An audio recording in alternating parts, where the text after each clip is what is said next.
All right, hey everyone. This is Rachel Atkins, and this is a superhero fiction panel at SFFCon.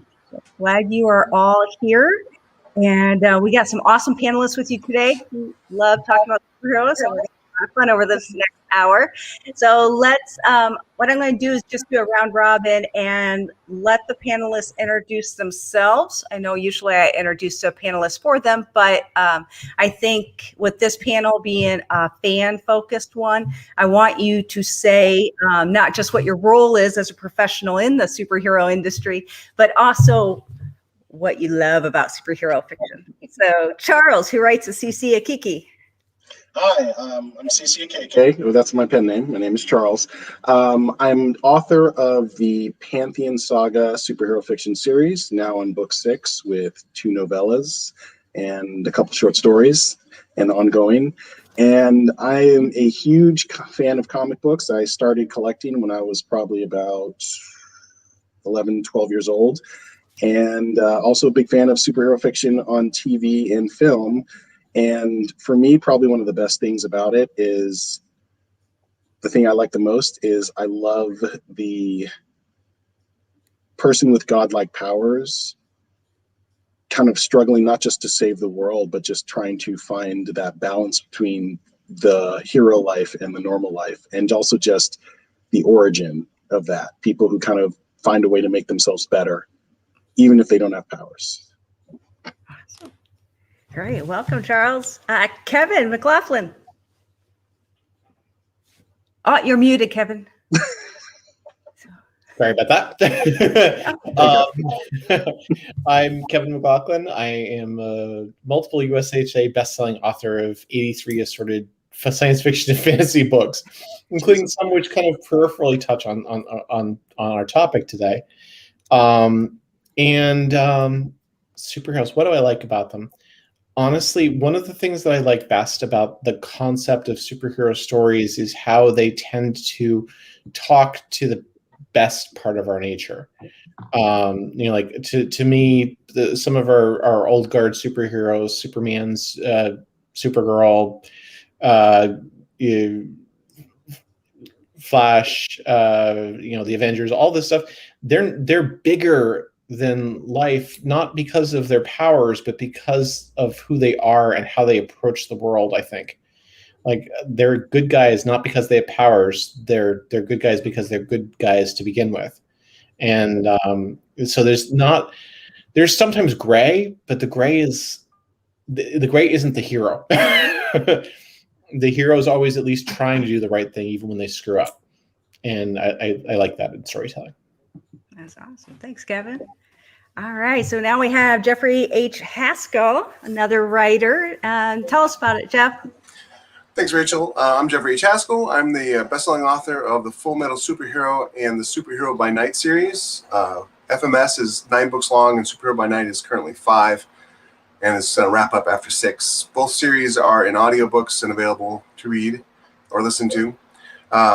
I have been reading, like Charles, I've been reading comic books since I was a little kid. I love superheroes. For me, they were always an escape. They were always an ideal to aspire to. No matter how much Peter got beat up, Spider-Man always gets up. Come on, Spider-Man. It was like the best scene of Homecoming. It really was. To me, the best parts of superheroes are like when Captain America makes more money in Russia than he makes in, parts of the United States. And it's not because he's Captain America, but it's because who he is.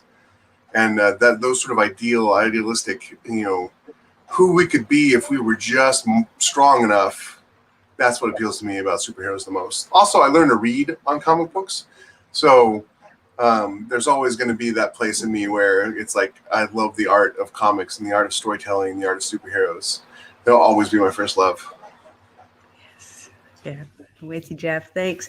All right. And last but not least, we've got Jeffrey Kafer, who is audiobook performer of a gazillion best-selling audiobooks, commercials, and you name it. So Jeffrey, tell us.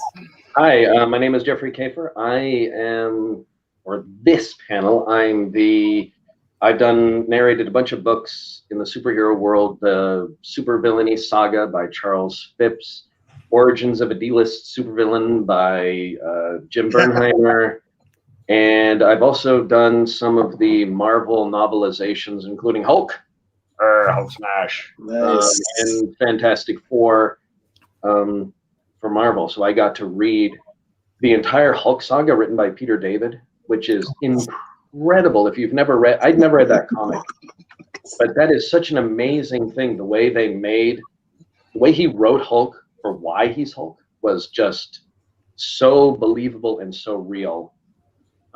Just love that stuff. And my favorite thing about comic books is the realism, like making Hulk have a split personality. Spoiler, sorry.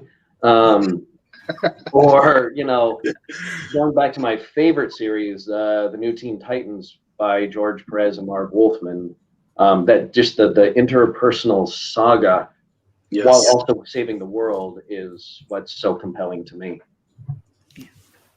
Awesome. Thanks, Jeffrey. I think I'm more excited about you having voiced Hal Stringle than I am the Hulk. Oh, you listened to it.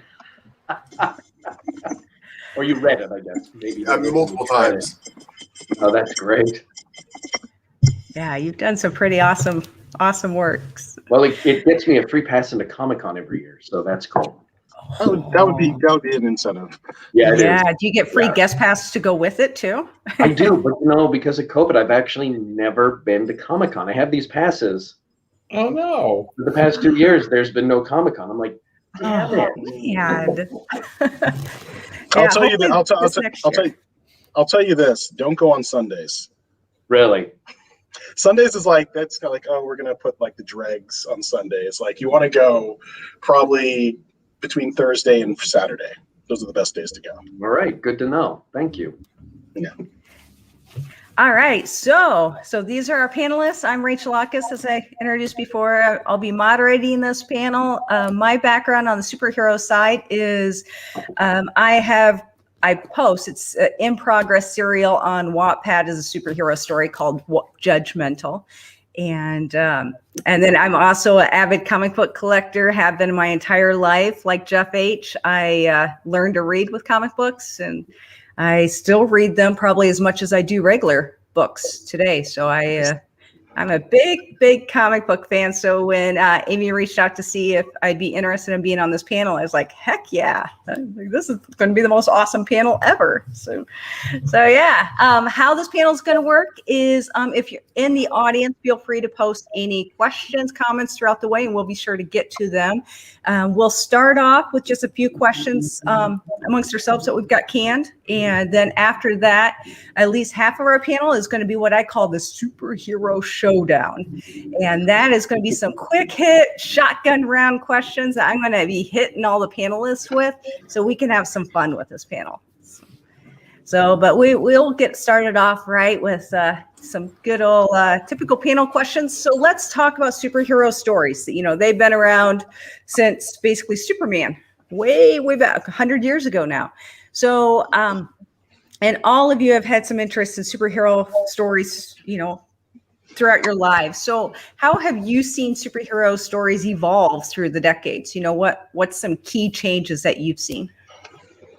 So I think the first thing is, just even before I was born, like when you look at some of the first superheroes, you kind of have people like John Carter, who's kind of way back when, before there were really traditional comic books. And of course there were comic strips after that, but then of course you saw Superman, who was the granddaddy of them all, and Batman and everyone who followed suit. And then what I think Marvel brought to the table when they started really making comics in the 60s was they brought the human element more so than DC. Because DC, not saying that you didn't have the human side, but there was a lot more obvious flaws. There's a lot more humanity that you didn't see as much in DC at first.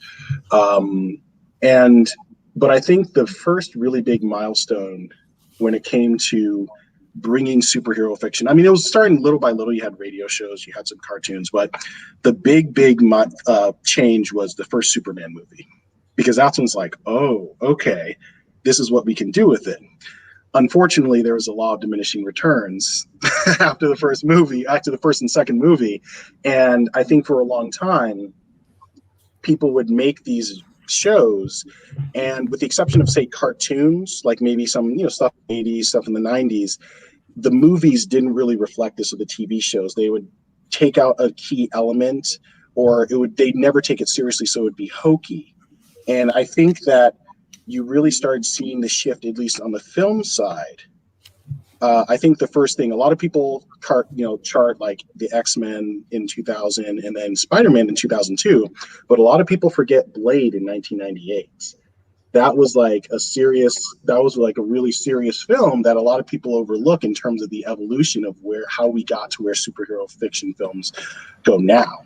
I'm sure Jeff has something over there. Yeah. Superman and Batman weren't the only people who could make money in the box office. Exactly. And I almost forgot. Thank you, Jeff. You actually brought up another thing. The Batman movie in 1989, because before that, even though there had been a huge shift in tone in the comic books, that wasn't really reflected in the films or even the TV shows, because there was, of course, this Batman live action show, Bam, Pow, Kabam. And then after that, there was a shift in the comic books where it became much darker, focused on being a detective, but you didn't really see that until the 1989 film. And then, of course, Frank Miller's The Dark Knight Returns. And, of course, Year One as well.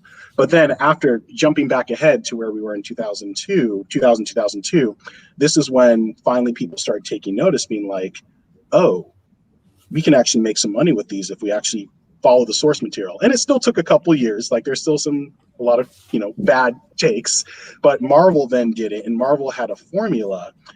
Then now we have to be more conscientious of how we represent these heroes and what sides we represent, even if we're not going to do a full retelling of a comic book arc, taking elements kind of like what Chris Nolan did with the the Dark Knight trilogy, or even kind of like what they did with the first Iron Man film, taking elements but staying faithful to it, even if you're not doing a full retelling of a story.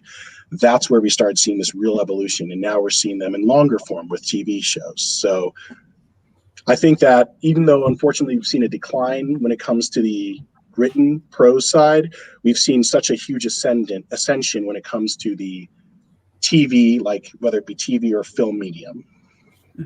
And that raises a good point. So let's talk about the different mediums. So I know several of us here are writers, so we're still using the written form, and we've got Jeffrey who does the audiobooks side.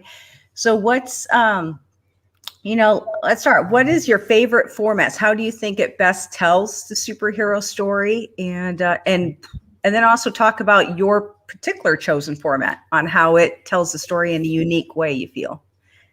So yeah, I'm really good at throwing multiple questions out. So well, comic books, I think, will always be like the best, most purest form of superhero storytelling, because so much of the medium is grounded in what you can see. One of the questions I get a lot on my panels is like, well, how do you write superhero fiction if you can't do the costumes? If people can't see the costumes, isn't that a big part of superhero fiction? Yes, absolutely. It's a huge part of superhero fiction. It's actually integral. Without costumes, you're really not superheroes. You're just somebody running around, hitting people. You're a vigilante. Even my vigilante character with superpowers has a costume of sorts in the form of a red scarf she always wears. So kind of like the Shadow. So Punisher. That's really hard to do in books because it's not a visual medium, and you can't sit there and describe a costume every single page. No. So you have the cover for that, and the cover communicates that idea, and maybe you talk about the costume a little bit in the book. So that's why I think comic books will always be like the best way to read superheroes, is because you have these in some cases beautifully drawn, in some cases horribly drawn comics. From people who occasionally love the characters and love telling stories. My favorite comic book run of all time is Kraven's Last Hunt. And it's drawn by Todd McFarlane. It's written by some of the best writers in the business at the time, and it's the most emotional, most satisfying story conclusion that you get in an ongoing serial that goes on forever. Because essentially Spider-Man does. Nick Spencer's current run on Amazing Spider-Man is pretty great. I really like it. And it's selling better than Spider-Man has in about a decade, which is nice because almost all the comic book sales are in decline. But Spidey's not, so. So yeah, and movies are great, but movies are too open to interpretation. My biggest problem with movies, even X-Men and the original Spider-Man movies, even a couple of the Marvel movies, is they stray. The ones that aren't the best are the ones that stray too far away. Yes. That are trying to retell a story, but they don't want to retell that story. They want to tell some other story, and they just happen to have these licensed characters, and so we're just going to throw those names on them. Josh Trank's Fantastic Four is a perfect example of someone who wasn't interested in the source material. And you can't trust Hollywood because everybody says, "Oh, I love this growing up," and Kevin Smith and He-Man. Apparently, that's not true for anybody. Kevin Smith said that He-Man was one of his favorite IPs, and then someone dug up a tweet from 5 years ago saying, "I never really watched He-Man." It's like people with the internet, it doesn't go away. And to add to Jeff's point, another thing too is the fact that Patty Jenkins had to fight tooth and nail for the No Man's Land scene in Wonder Woman tells you everything you need to know about certain studios and how they view these heroes. Exactly. This is obvious because this was when she fully embraced the first time she's fully wearing the costume. She really just takes the stand and she's basically acts as a shield so that the allies can go and actually take out the bad guys. And the fact that just this Wonder Woman moment had to be storyboarded and fully explained and probably means tested for them to finally get it. It's just okay, yeah. I love you're not a good faith actor in this. Pardon the pun, but yeah. My favorite. I was going to say one of the things I like about the medium of comics that you sort of got with the MCU was the long overarching storyline as opposed to we got to wrap this up in 2 hours, dude. So, let's just have the Joker be the one who killed Bruce Wayne's parents. No, that's not. No, dude, no. You're rewriting it to have it to put a bow on it, right? Yeah. Yes. Let's wrap it up. Let's get. That all made sense. And yeah, but no, that's not actually what happened. So there's the whole retconning idea that movies change it, make it more palatable to audiences. And that kind of goes back to what Jeff was saying about being open to interpretation. No, the Joker didn't kill. The Joker had nothing to do with Bruce Wayne's parents dying. No. Right. The Joker's actually better if you don't know where he came from or who he is. Yes. They did an origin recently, and it really just kills the Joker. Not knowing anything about the Joker, just knowing that he's the clown prince of crime, that's all you need to know about the Joker. Anything else, any further explanation of him wrecks him. The more mysterious the villain is, the more interesting they are. And once you make them sympathetic like that movie did, or if you try to make them, here's their motivation stem from their relationship with their parents, like Kingpin did in the Daredevil miniseries. I don't need to know that the Kingpin, the head of all crime in New York, is a bad person. You don't need to explain that to me. I know. Or that he's a mama's boy. We get it. Yeah, right. It actually made the character much weaker, and you can tell the difference between comic book fans and critics because the Kingpin scenes in their Daredevil series on Netflix were critically the most popular scenes. The critics loved Vincent D'Onofrio's performance as the Kingpin. They loved they loved that they did two full episodes out of 8 or 10 on just the Kingpin. 13, yeah. And it was just and that was the critics' favorite part of it. And I'm just well, that's why you're critics and we're fans. Yep. I have to admit, I was a fan of the scene where he bashed that guy's head in with the car door because I was not expecting that. I'm that is the Kingpin right there. That is the Kingpin. The rage. How bad he gets. But usually it's Spidey that makes him that mad. This is But going back to answer your, I think to answer your question in terms of the medium, I feel that, I think comic books is the best visual medium, not just visually in terms of seeing what happens, but also just telling the story. So you can have those longer arcs. We can kind of be. Why I think this was, with you. I think this is reasons why I like the TV series stuff so much. Yes. Is because it follows the same kind of format as the comics in that you get your next episode, and you get these long arcs. In some cases, you get like I'm thinking like the CW stuff, some of which is really not that great, and some of which has been really amazing. I love the Flash. I love CW's Flash. I think they've done a dynamite job of that. The first couple seasons of like the Flash and Arrow, and I'd say the first season of Supergirl. That first season of Arrow, oh my gosh. Yes, it was fantastic. It was kind of like, and just like you've got this long form storytelling. And I think with Arrow, since he's not as known and his rogues gallery isn't really the greatest, like they were able to include the seasoned bad guy in such a well done and very satisfying way, and it tied into him without feeling ham-fisted. It just worked in so many ways.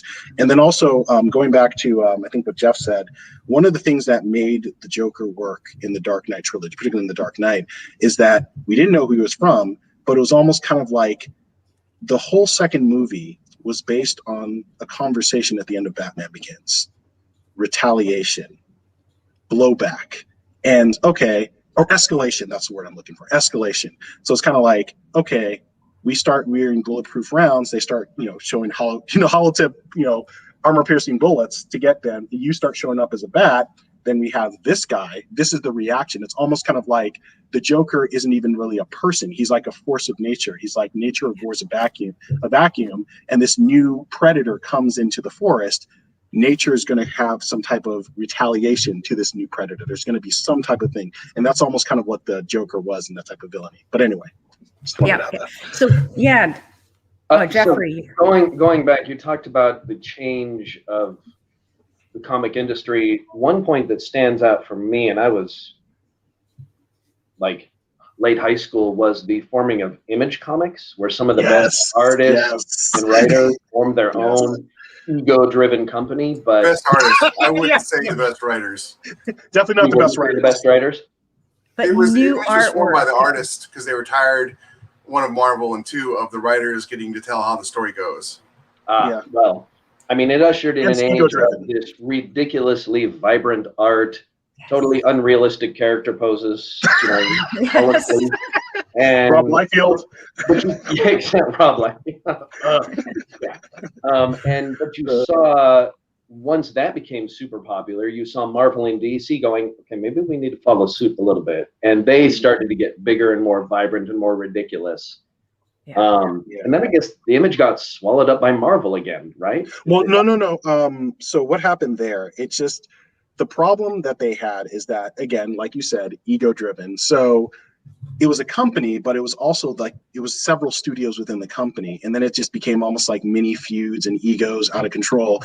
There was no real chief editor or chief kind of people who were keeping them in line, so they were allowed to do whatever they want to. And at the same time, it's one of the reasons why you have Pitt, who had an issue 16 one year, and then a year later, issue 17 came out. So there wasn't a lot of quality control. And then I think eventually what happened, I don't know the specifics, but eventually Jim Lee took Wildstorm Studios, and then that got fused back into, I wouldn't say fused back into, it merged with DC. So now all the Wildstorm, whether it be the Wildcats, Gen 13, Stormwatch, all those characters are now part of the DC universe, and it kind of sucks because I'm like, I'd rather than be back there, but whatever. They don't do anything with them either. They don't. They just make them look stupid. It's terrible. Yeah. So let's. I think we'll move to our showdown soon. But one last question for this group is, let's talk about. So we've talked about the past and a little bit about the mediums. Although I guess, Jeffrey, I do have one question for you on the medium. Is it feels like audiobooks are really taking off the last few years.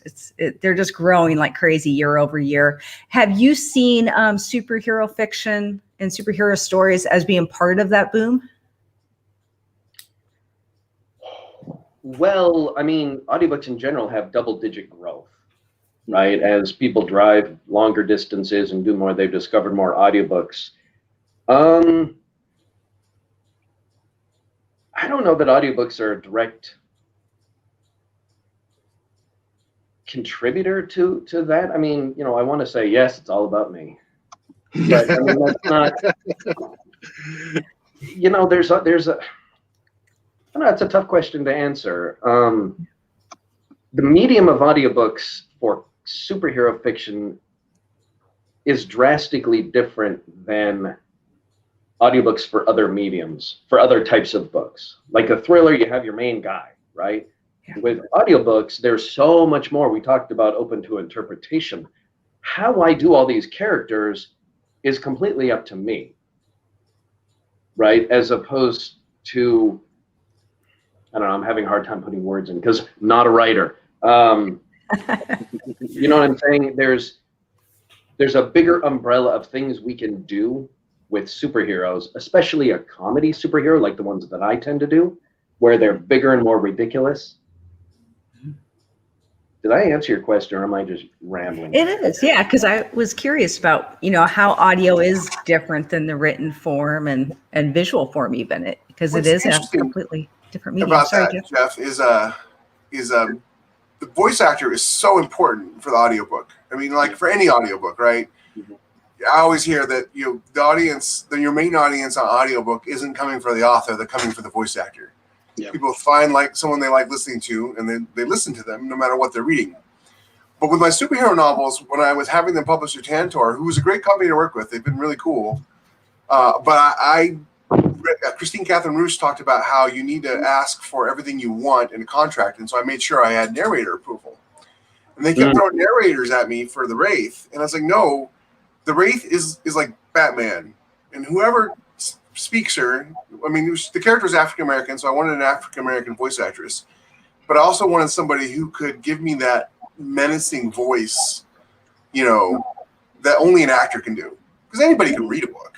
Like, hey, and the darkest room at night, But if I just wanted someone to read the book, I just do it myself. But I really wanted someone who would bring that character to life. And I kid you not, listening to my own book that I had written and probably read like 50 times while in the process of writing it, I started tearing up over the emotions this girl brought to the book. And I was like, oh my gosh, this is exactly why I love audiobooks so much. Lacey Laurel is the narrator. Oh yeah, I know her. I did a book with her. Yeah.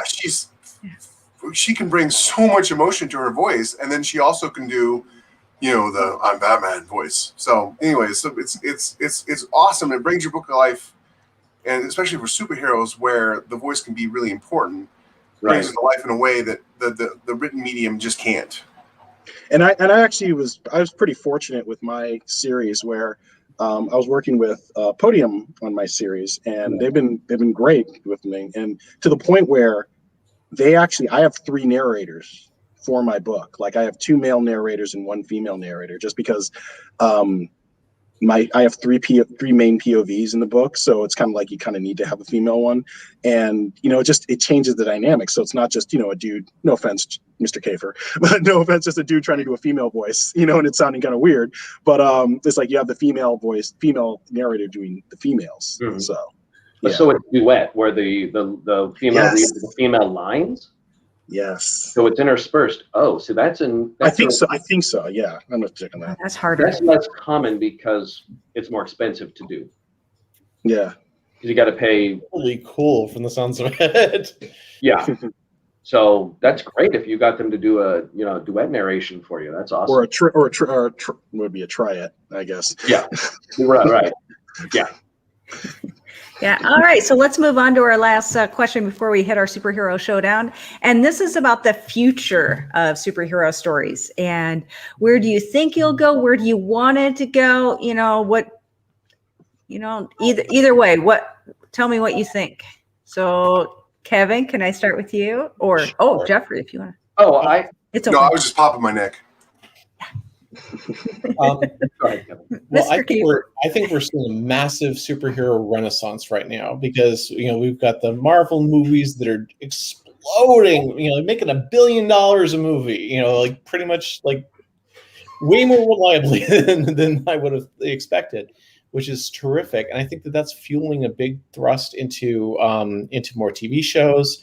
And I mean, we've seen Amazon pick up, startup TV shows, and Netflix is doing TV shows for superheroes because they've seen how well CW is doing with this stuff. Anybody who hasn't seen it yet, the Superman and Lois thing that the CW is great. Yes, the highest production quality superhero TV show I have ever seen. It looks like it's motion picture quality. It's like Apple Yeah. TV show quality. It's really good stuff. Which one is it? I think we're just Superman and Lois. Oh, Yeah, it's way better than expected. Way better. Yeah, than I watched the intro to that show and I was like, holy crap, somebody gets Superman. I know, Yeah.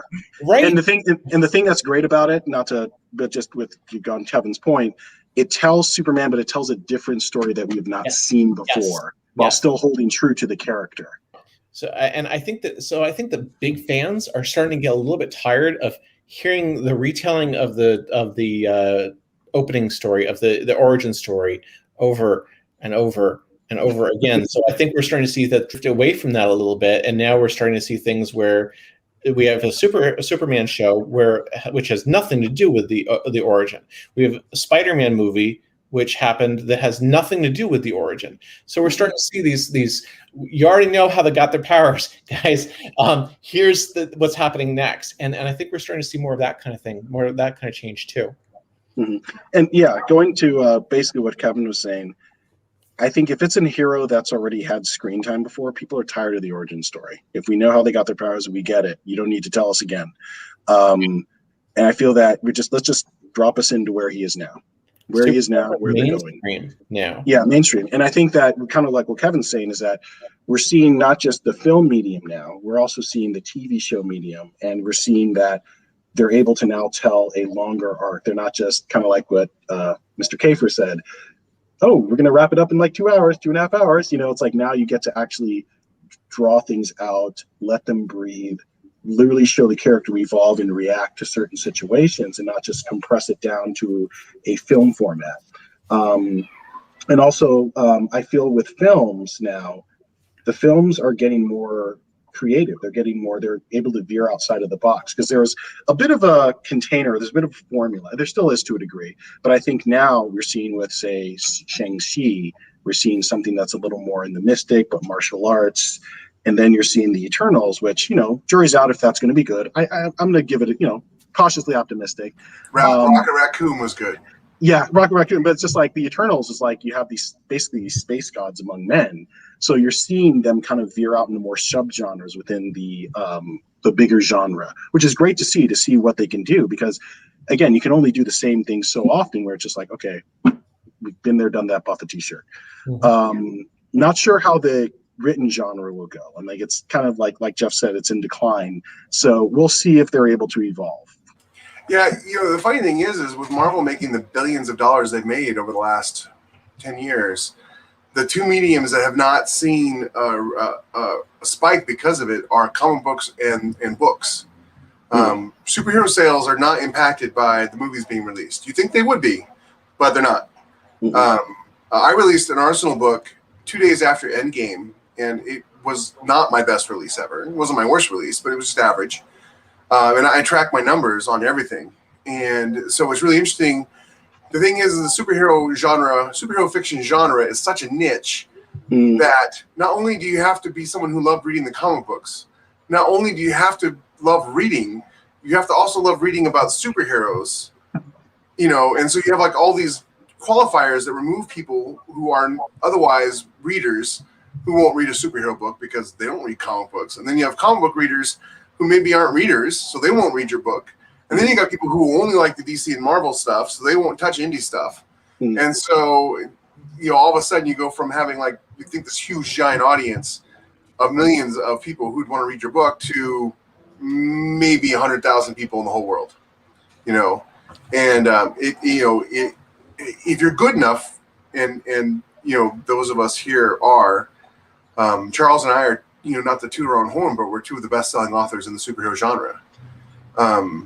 And that's including traditional published authors. Yeah. So it's just, not only do you not have a lot of readers, but you also at the same time don't see people doing it right very often. And right is open for interpretation. Okay, fine. But right just means what the readers enjoy. We have enough of what's the book series, Charles, Alan Moore?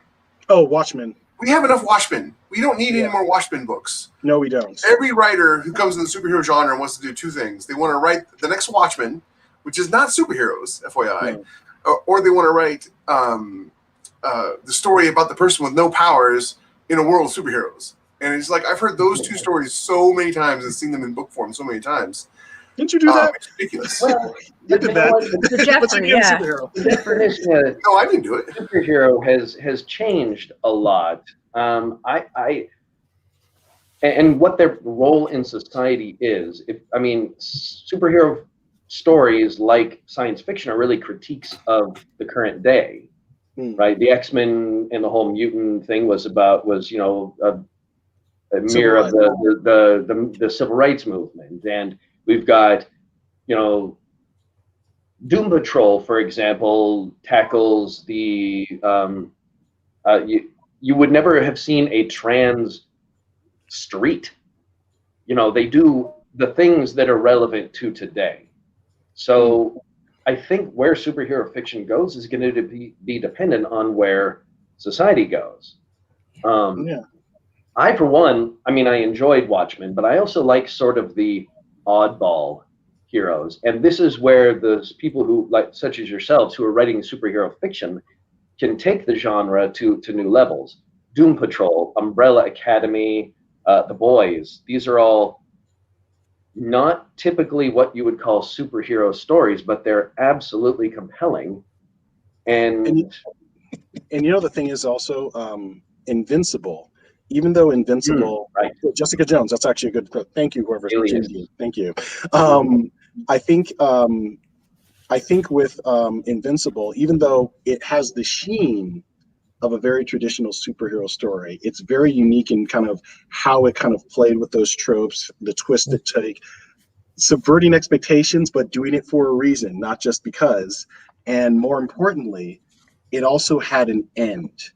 Like it had this, it was like 144, 145 issues, but it had an end. Because I think that's one of the biggest issues right now with the written genre, the written format, the comic book genre format, is that you have these franchises that are too big to fail. And they just kind of do a reboot, refresh, reboot, no one ages, it's just nothing really, it's like a snow globe. You shake up and then everything just settles again. And they used to solve this because they used to do arcs. They'd have the Phoenix Saga, you know what I mean? Yes. That saga would end, and then new readers could pick up if they wanted to and read the next saga, you know? And they used to do that 12 to 36 book sagas that were a complete total story within that maybe you'd call back to later. But now it's like every issue is an issue that's expected to be picked up and understood fully by someone who's never read a comic book before. And clearly Marvel's and DC sales are in the tank, and so they're doing something wrong, and that's one of the things they're doing wrong, is they're reinventing the characters every single issue now and trying to make them things that they never were. Right. And one advantage we have is we can finish a book and we can finish a series. Yeah. Unfortunately, people like George R.R. Martin and Patrick Rothfuss have soured readers on reading a series before it's finished. Yes. So a lot of times we're not going to get to see those sales until after a book series is done. And of course, we're writers, and in Jeff's case, he's an actor.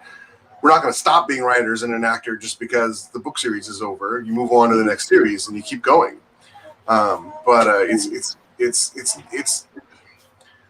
We need to put into our books what we want them to do with the comic books right now that they're not.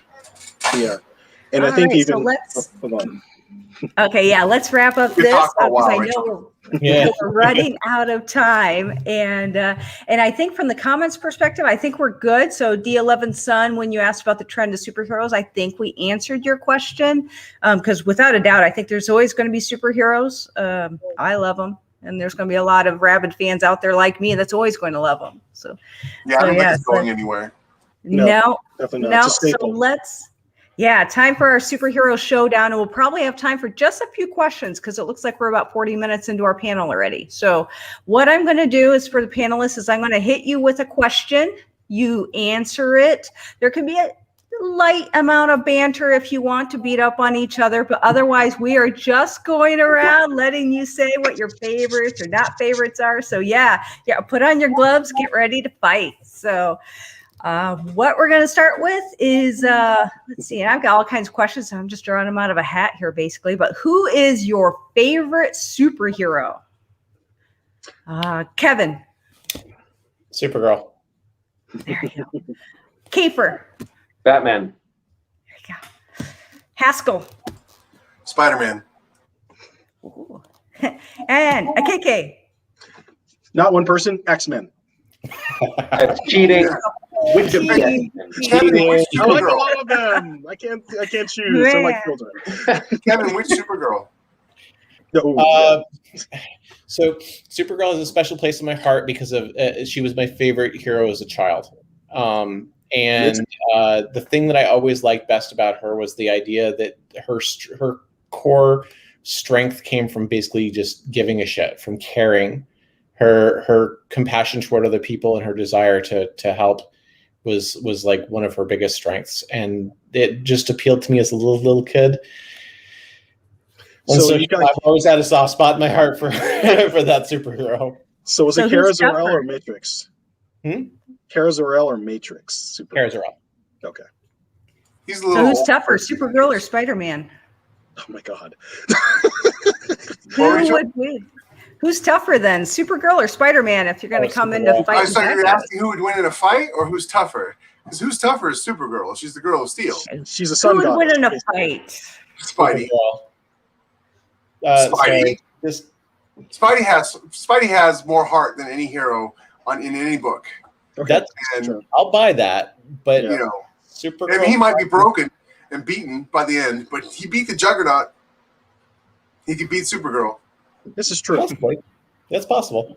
Oh my God, the nerd quotient just went up. I know, right? This is the wrong group to talk about superheroes, really, because it's like, we're just going to extend this panel to midnight, and we will still be talking. We'll still be talking. Yes. Exactly. Yep. Yeah, and I got enough questions to get us through, so I'm just getting us started. Okay. So who's your favorite villain then? And you guys can just spitball it. I won't call on you anymore. So throw them out. Apocalypse. The Green What Goblin. was the question? Okay. Who's your favorite villain? The Green Goblin, the original Norman Osborn. He was so menacing, you know, and scary. Like, there was an arc where he ran S.H.I.E.L.D., turned it into something called Hammer, and almost took over the world.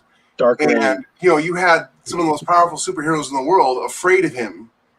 Because He made his own Avengers. He made his own Avengers. Yeah, he made his own Avengers. He became Iron Man, but not Iron Man. He became Iron Patriots. He's the only person who's smart enough to match wits with Spidey, but scary enough that you actually feel like, wow, this could be the end. Even though you know it's not, you feel like it could be.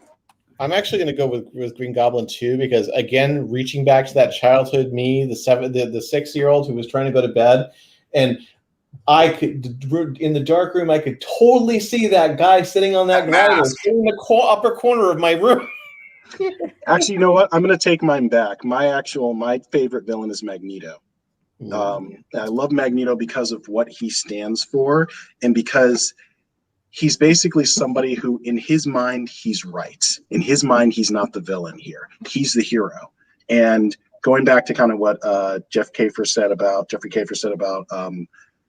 X-Men being kind of like civil rights, when you look at it, Charles Xavier is Martin Luther King. Magneto is Malcolm X in many ways, and just in what he's trying to do and where he's going. It blows you away when you think of it that way. When you think of it that way, and the thing is that he wants the same thing as Charles Xavier. He's just doing it by force. He's not going about the right way, obviously. And so I've always been a fan of that character and what he brings to the table, because it's not just like rock'em sock'em robots. It's always a philosophical argument. Yeah, exactly. It's always a philosophical argument between him and the X-Men or him and Charles Xavier each time. And the cool thing about it is that when you look at it that way, because if you look at Malcolm X and Martin Luther King, Malcolm X was right about a lot of things. Yes. He was a really smart guy. He was right about a lot of things. And Magneto is right about a lot of things. Everything Magneto predicted happened. Yeah. They wiped out mutant kind. You know, they went to war with him, and he said it was going to happen, and he was trying to stop it. Now, you could argue also that his effort to stop it is what caused it. Yes. It just makes it more delicious irony and storytelling. Exactly. But I mean, Magneto wasn't wrong, and that's what makes a great villain of that nature, because that's the sympathetic villain. And then you have things like the Joker and the Green Goblin, which are the psychotic villains. Yeah. They're the forces of nature that are evil for evil's sake. Or you have these people that are just almost, I mean, I wouldn't call them full-on Shatanic, but they're basically just so powerful. They're borderline gods, and they were worshipped as gods. You have people like Apocalypse. I'd say he's probably like in my top 5, maybe even top 3 of like villains, because he's just, like Jeff said, he's not psychotic, but he's got this dogma that he goes to, strong survival of the fittest, Darwinism to the nth level. He's a true believer. Yeah, he's a true believer, exactly. Like Magneto, but to a much more extreme degree. You know. I'm going to make my answer a little simpler. It's a toss-up between Deathstroke the Terminator, because he single-handedly brought down the Teen Titans. That was my jam back in the day. And Bullseye, because he manages to kill Elektra with playing cards.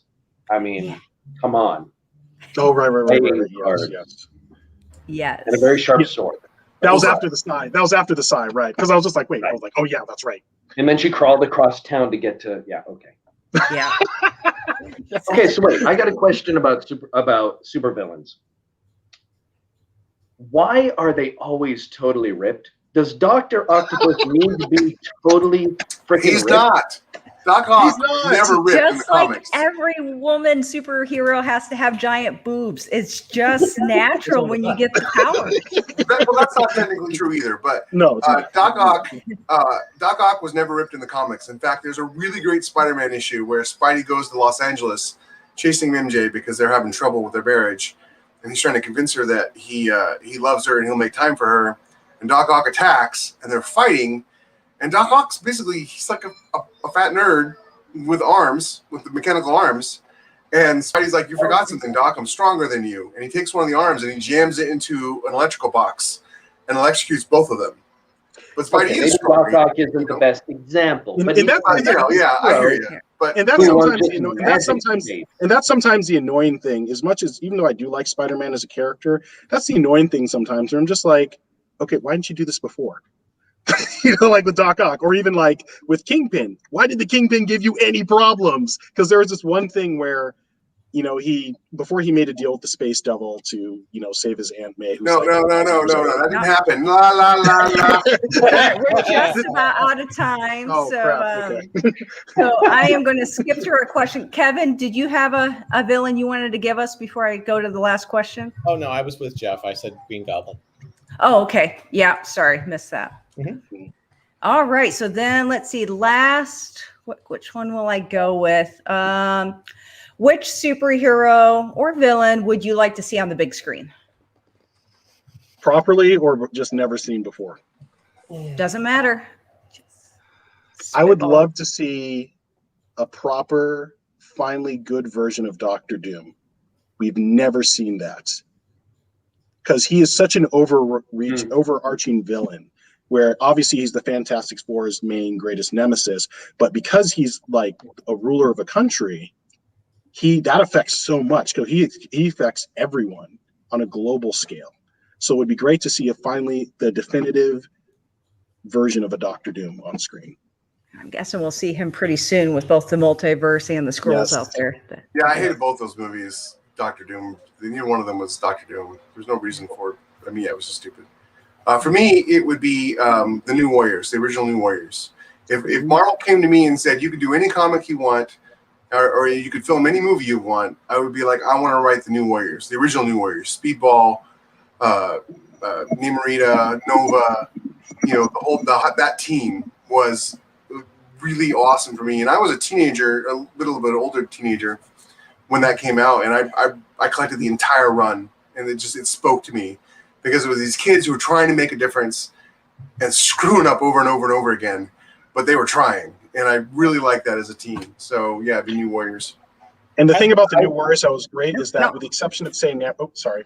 It's okay. We're just about out of time, so let's make sure everyone gets a chance. Yeah, I'd like to see the Kitty and Wolverine miniseries turned into a film. There was a 4-comic miniseries where Kitty Pryde gets kidnapped by Wolverine's old enemies and brainwashed into becoming an assassin to kill him.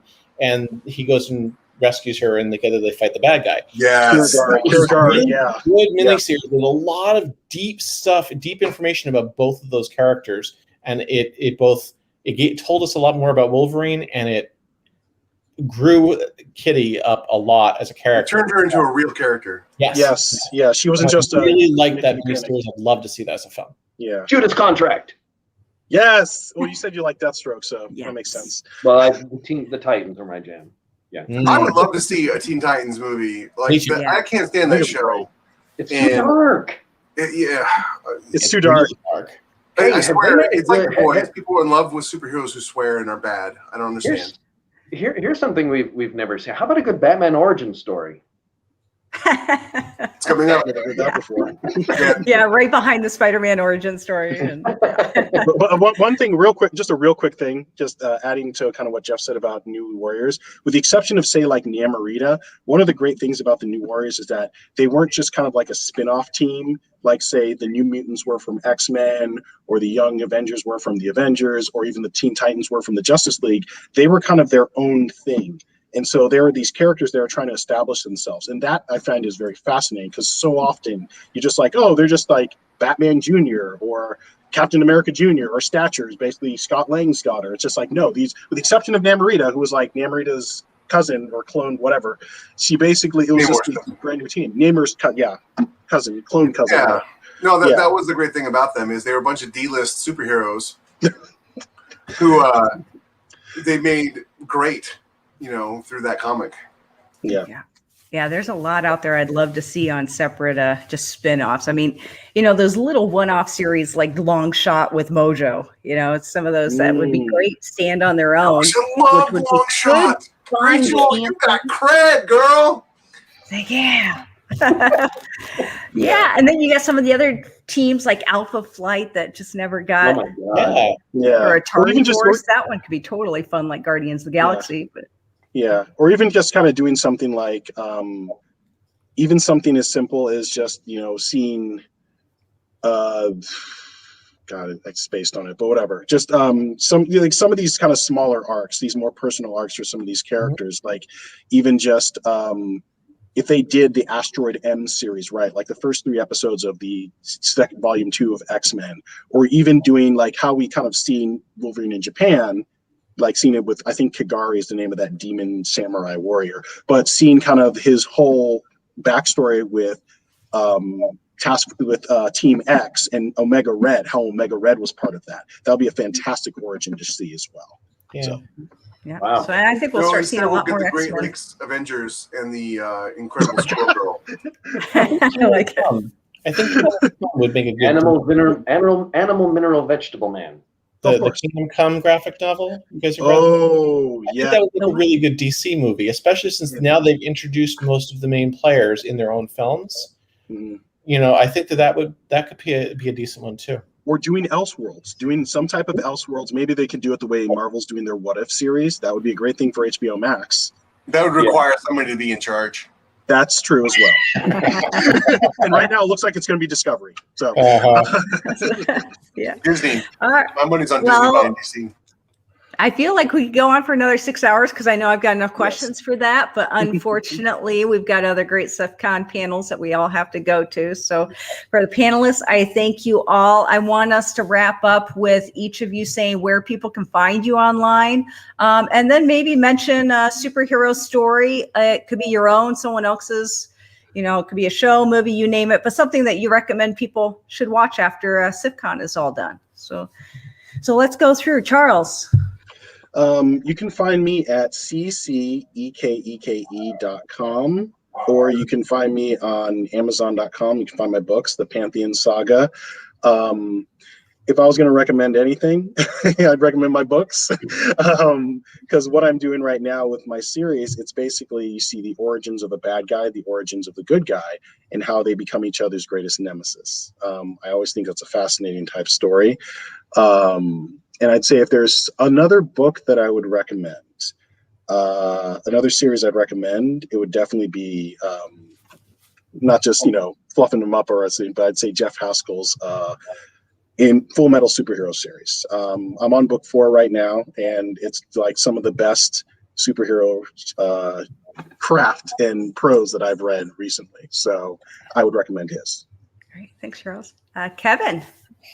You can reach me at kevinomclaughlin.com. And there's a contact form there if you want to say hi, and links to all of my stuff. My books are on Amazon. I'm exclusive on Amazon for most of them, so you can borrow them through Kindle Unlimited. And for stuff that I think you should read or watch, well, I already mentioned it once, but I'm really, really, really enjoying the Superman and Lois show. I was stunned how good that was. I was not expecting all that much from it, and I've been very, very pleasantly surprised.